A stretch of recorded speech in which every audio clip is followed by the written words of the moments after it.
ओम शांति। 9-8-20 की अव्यक्त वाणी है। हेडिंग सर्व श्रेष्ठ रचना का फाउंडेशन स्नेह। आज बाप दादा अपने श्रेष्ठ आत्माओं की रचना को देख हर्षित हो रहे हैं। यह श्रेष्ठ व नई रचना सारे विश्व में सर्वश्रेष्ठ है और अति प्रिय है, क्योंकि पवित्र आत्माओं की रचना है। पवित्र आत्मा होने के कारण अभी बाप दादा को प्रिय हो और अपने राज्य में सर्व के प्रिय होंगे। द्वापर में भक्तों के प्रिय देव आत्माएं बनेंगे। इस समय हो परमात्मा प्रिय ब्राह्मण आत्माएं और सत्युग त्रेता में होंगे राज्य अधिकारी परम श्रेष्ठ दैवी आत्माएं और द्वापर से अब कलयुग तक बनते हो पूज्य आत्माएं। तीनों में से श्रेष्ठ हो इस समय परमात्मा प्रिय ब्राह्मण सुफरिश्ता आत्माएं। इस समय की श्रेष्ठता के आधार पर सारा कल्प श्रेष्ठ रहते हो। देख रहे हो कि इस लास्ट चरण तक भी आप श्रेष्ठ आत्माओं का भक्त लोग कितना आह्वान कर रहे हैं, कितना प्यार से पुकार रहे हैं। जड़ चित्र जानते भी आप श्रेष्ठ आत्माओं की भावनाओं से पूजा करते, भोग लगाते, आरती करते हैं। आप डबल विदेशी समझते हो कि हमारे चित्रों की पूजा हो रही है। भारत में बाप का कर्तव्य चला है, इसलिए बाप के साथ आप सबके चित्र भी भारत में ही हैं। ज्यादा मंदिर भारत में बनाते हैं। यह नशा तो है ना कि हम ही पूज्य आत्माएं हैं। सेवा के लिए चारों ओर विश्व में बिखर गए थे। कोई अमेरिका तो कोई अफ्रीका पहुंच गए, लेकिन किस लिए गए हो? इस समय सेवा के संस्कार स्नेह के संस्कार हैं। सेवा की विशेषता है ही स्नेह। जब तक ज्ञान के साथ रूहानी स्नेह की अनुभूति नहीं होती तो ज्ञान कोई नहीं सुनेगा। आप सब डबल विदेशी बाप के बने तो आप सबका फाउंडेशन क्या रहा? बाप का स्नेह, परिवार का स्नेह, दिल का स्नेह, निस्वार्थ स्नेह। इसने श्रेष्ठ बनाया तो सेवा का पहला सफलता का स्वरूप हुआ स्नेह। जब स्नेह में बाप के बन जाते हो तो फिर कोई भी ज्ञान की पॉइंट सहज स्पष्ट होती जाती। जो स्नेह में नहीं आता वह सिर्फ ज्ञान को धारण कर आगे बढ़ने में समय भी लेता, मेहनत भी लेता, क्योंकि उनकी वृत्ति क्यों, क्या, ऐसा कैसे, इसमें ज्यादा चली जाती। और स्नेह में जब लवलीन हो जाते तो स्नेह के कारण पाप का हर बोल स्नेह ही लगता। क्वेश्चन समाप्त हो जाते। बाप का स्नेह आकर्षित करने के कारण क्वेश्चन करेंगे तो भी समझने के रूप से करेंगे। अनुभवी होना। जो प्यार में खो जाते हैं तो जिससे प्यार है उसको वह जो बोलेगा उनको वह प्यार ही दिखाई देगा। तो सेवा का मूल आधार है स्नेह। बाप भी सदैव बच्चों को स्नेह से याद करते हैं, स्नेह से बुलाते हैं, स्नेह से ही सर्व समस्याओं से पार कराते हैं। तो ईश्वरीय जन्म का, ब्राह्मण जन्म का फाउंडेशन है ही स्नेह। स्नेह के फाउंडेशन वाले को कभी भी कोई मुश्किल बात नहीं लगेगी। स्नेह के कारण उमंग, उत्साह रहेगा। जो भी श्रीमद् बाप की है हमें करना ही है। देखेंगे, करेंगे, यह स्नेह के लक्षण नहीं। बाप ने मेरे प्रति कहा है और मुझे करना ही है। यह है स्नेही आशिक आत्माओं की स्थिति। स्नेही हलचल वाले नहीं होंगे। सदा बाप और मैं, तीसरा न कोई। जैसे बाप बड़े ते बड़ा है, इसने ही आत्माएं भी सदा बड़ी दिल वाली होती है। छोटी दिल वाले थोड़ी थोड़ी बात में मूंझेंगे, छोटी बात भी बड़ी हो जाएगी। बड़ी दिल वालों के लिए बड़ी बात छोटी हो जाएगी। डबल विदेशी सब बड़ी दिल वाले होना। बाप दादा सभी डबल विदेशी बच्चों को देख खुश होते हैं। कितना दूर दूर से परवाने शमा के ऊपर फिदा होने पहुंच जाते हैं। पक्के परवाने हैं। आज अमेरिका वालों का टर्न है। अमेरिका वालों को बाप कहते हैं आ मेरे। अमेरिका वाले भी कहते हैं आ मेरे। यह विशेषता है ना। वृक्ष के चित्र में आदि से विशेष शक्ति के रूप में अमेरिका दिखाया हुआ है। जब से स्थापना हुई है तो अमेरिका को बाप ने याद किया है। विशेष पाठ है ना। जैसे एक विनाश की शक्ति सहस्त्र है, दूसरी क्या विशेषता है? विशेषताएं तो स्थान की हैं ही, लेकिन अमेरिका की विशेषता यह भी है, एक तरफ विनाश की तैयारियां भी ज्यादा है, दूसरी तरफ फिर विनाश को समाप्त करने की UN भी वहां है। एक तरफ विनाश की शक्ति, दूसरी तरफ है सभी को मिलाने की शक्ति। तो डबल शक्ति हो गई ना। वहां सभी को मिलाने के लिए प्रयत्न करते हैं, तो वहां से ही फिर यह रूहानी मिलन का भी आवाज बुलंद होगा। वह लोग तो अपनी रीति से सभी को मिलाकर शांति का प्रयत्न करते हैं, लेकिन यथार्थ रीति से मिलाना तो आप लोगों का ही कर्तव्य है ना। वह मिलाने की कोशिश करते भी हैं, लेकिन कर नहीं पाते हैं। वास्तव में सभी धर्म की आत्माओं को एक परिवार में लाना, यह है आप ब्राह्मणों का वास्तविक कार्य। यह विशेष करना है। जैसे विनाश की शक्ति वहां श्रेष्ठ है, ऐसे ही स्थापना की शक्ति का आवाज बुलंद हो। विनाश और स्थापना साथ साथ दोनों झंडे लहरावे, एक साइंस का झंडा और एक साइलेंस का।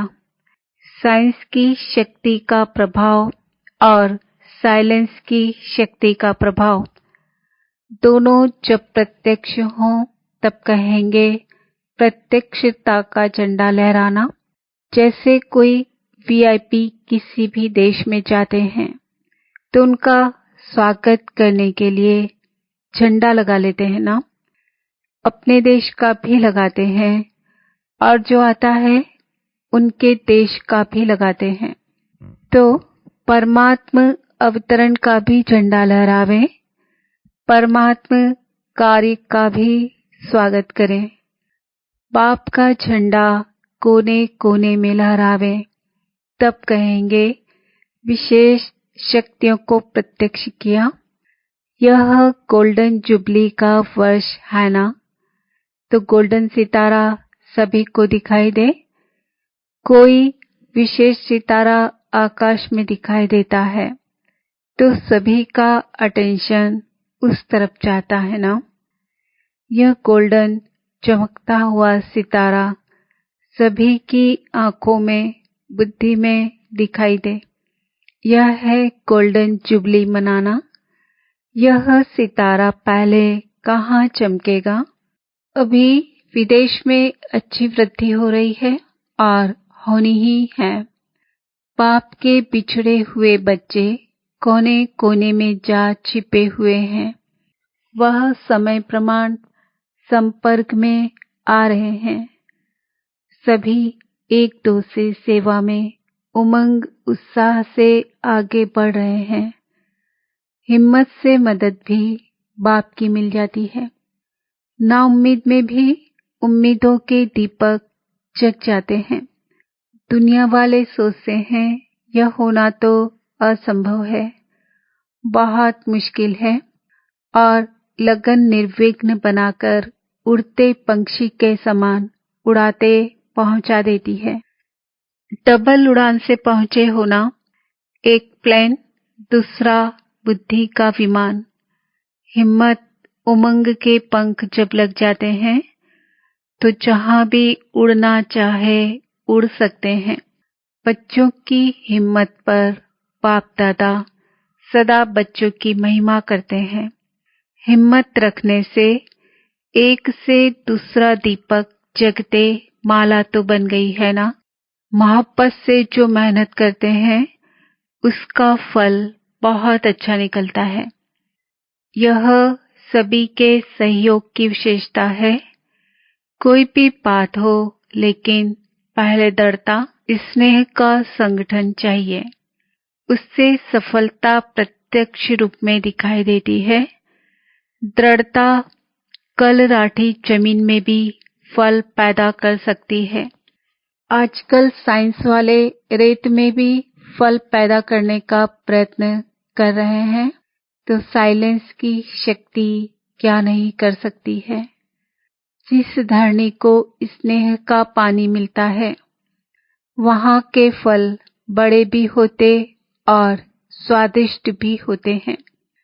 जैसे स्वर्ग में बड़े बड़े फल और टेस्टी भी अच्छे होते हैं। विदेश में बड़े फल होते हैं लेकिन टेस्टी नहीं होते।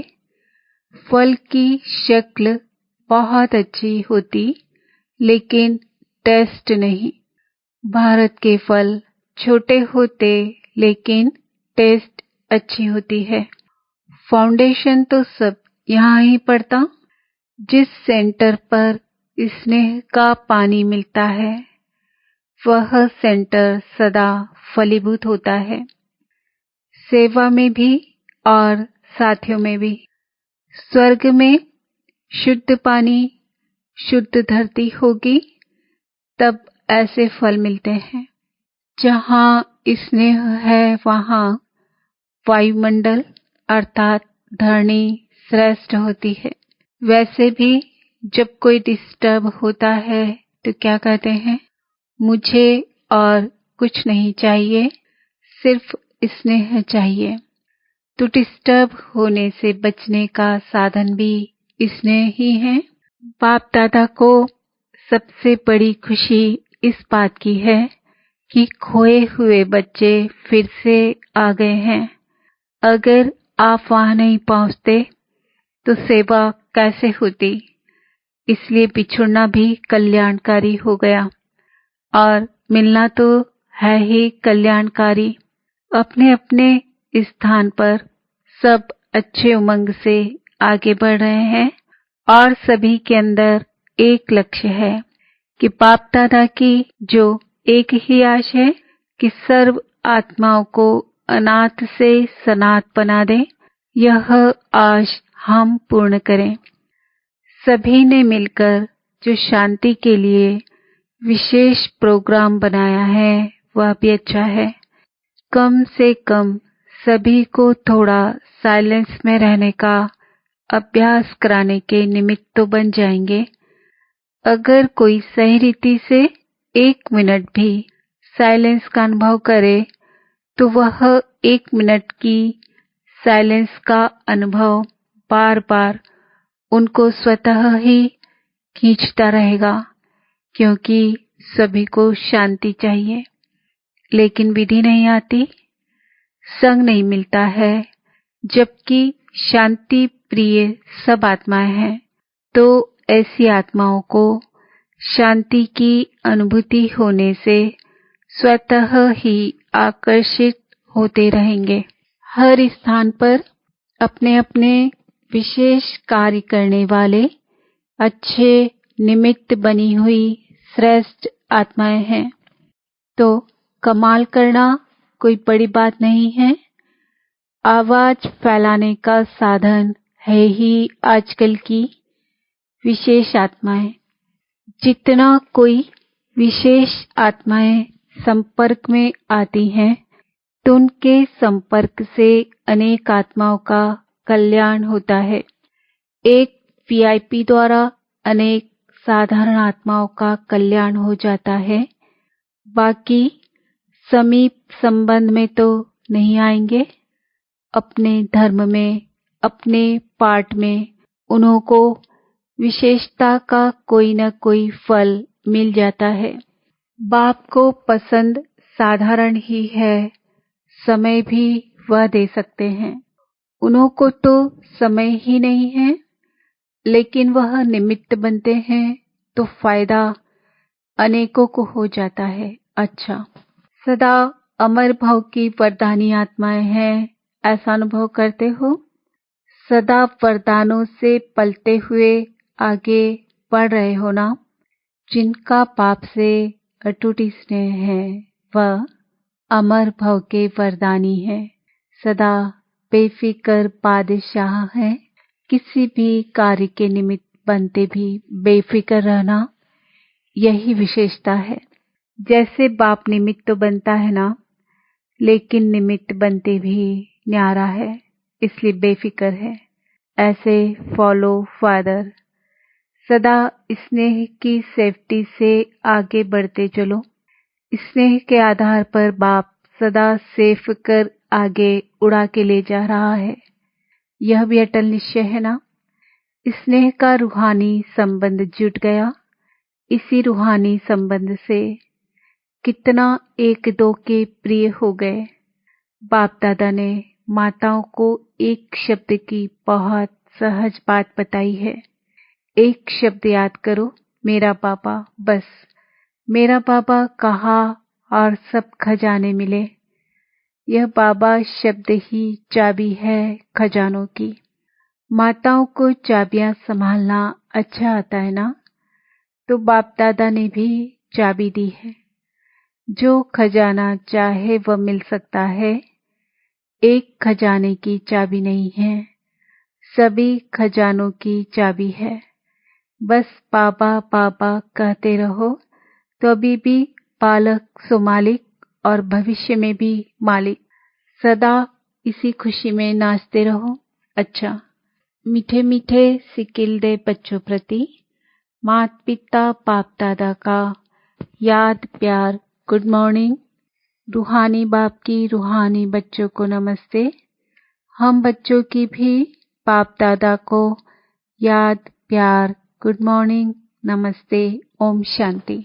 वरदान, निश्चय की अखंड रेखा द्वारा नंबर 1 भाग्य बनाने वाले विजय के तिलकधारी भव। जो निश्चय बुद्धि बच्चे हैं वह कभी कैसे व ऐसे के विस्तार में नहीं जाते। उनके निश्चय की अटूट रेखा अन्य आत्माओं को भी स्पष्ट दिखाई देती है। उनके निश्चय के रेखा की लाइन बीच बीच में खंडित नहीं होती। ऐसी रेखा वाले के मस्तक में अर्थात स्मृति में सदा विजय का तिलक नजर आएगा। वे जन्मते ही सेवा की जिम्मेवारी के ताजधारी होंगे। सदा ज्ञान रत्नों से खेलने वाले होंगे। सदा याद और खुशी के झूले में झूलते हुए जीवन बिताने वाले होंगे। यही है नंबर 1 भाग्य की रेखा। स्लोगन, बुद्धि रूपी कंप्यूटर में फुल स्टॉप की मात्रा आना माना प्रसन्नचित रहना। ओम शांति। आज का सम्मान है, मैं आत्मा विजय की तिलकधारी हूँ। ओम शांति।